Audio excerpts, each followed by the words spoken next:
নমস্কার, আমি Tanushree Mitrapal, reiki master teacher. আজকের পর্বে জানবো উল্টো রথের ইতিহাস, উল্টো রথ যাত্রার পূর্ণাঙ্গ সময়সূচি, ঘরোয়াভাবে এই দিন কিভাবে পুজো করবেন, পুজোর পদ্ধতি, এই দিন কি করবেন কি করবেন না, এবং এই দিন কি কি দান করলে প্রভু জগন্নাথ দেবের আশীর্বাদ পাবেন। অবশ্য করেই আলোচনা শুরু করব, কিন্তু প্রত্যেক দিনের মতো আলোচনা শুরু করার আগে আপনাদের যেটা মনে করিয়ে দিই, আমার চ্যানেলে যদি প্রথমবার ভিজিট করেন তাহলে অবশ্য করেই চ্যানেলটা সাবস্ক্রাইব করে নেবেন।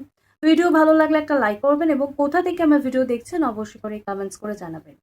তার সাথে সাথে ভিডিও প্রচুর শেয়ার করবেন যাতে এই ভিডিওর বেনিফিট সকলে নিতে পারে। আষাঢ় মাসের শুক্লাপক্ষের দ্বিতীয়া তিথিতে রথযাত্রার পর ত্রিমূর্তি জগন্নাথ, বলরাম, সুভদ্রা মাসির বাড়ি থেকে নিজ মন্দিরে ফিরে আসার উৎসব হলো উল্টো রথ। এটি আধ্যাত্মিক দিক থেকে কৃষ্ণের বৃন্দাবন থেকে মথুরা পদার্পণের প্রতীক। ভক্তদের বিশ্বাস এই রথ টানলে পাপক্ষয় এবং মোক্ষলাভ ঘটে। রথের দড়ি টানা অত্যন্ত পূর্ণজনক। শাস্ত্র মতে এই দিন রথ টানলে অশ্বমেধ যজ্ঞের ফল লাভ হয় এবং জীবনের সমস্ত দুঃখ, পাপ ও বাধা দূর হয়। 2026 সালে উল্টো রথ 24শে জুলাই 2026 সাল বাংলার 7ই শ্রাবণ 1433 বঙ্গাব্দ শুক্রবার পালিত হবে। এই দিন ভগবান জগন্নাথ, বলরাম এবং দেবী সুভদ্রা কুণ্ডিকা মন্দির মাসির বাড়ি থেকে পুনরায় মূল মন্দিরে ফিরে আসে। রথযাত্রার মতো উল্টো রথেরও নিজস্ব কিছু বৈশিষ্ট্য এবং গুরুত্ব রয়েছে।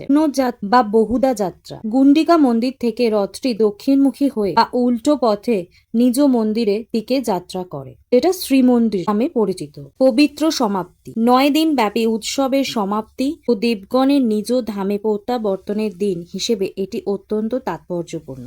বিশেষ আচার অনুষ্ঠান, মূল মন্দিরে ফিরে আসার পরও দেবতারা 3 দিন রথে অবস্থান করেন এবং এই সময় নীলাদ্রি বিরাজ, অধর্পণা এবং স্বর্ণবেশের মতো বিশেষ অনুষ্ঠান পালিত হয়।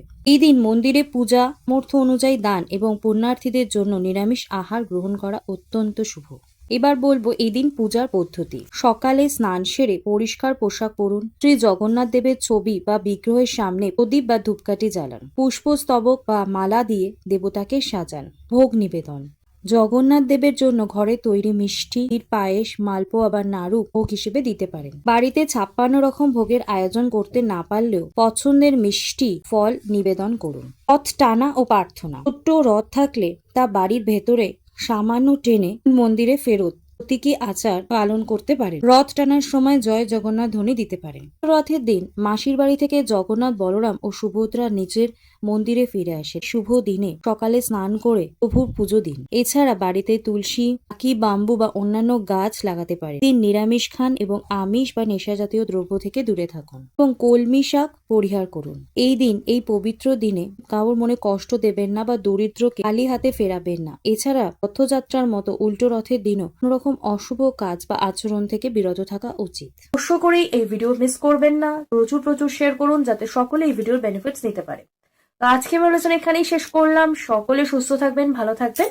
নমস্কার।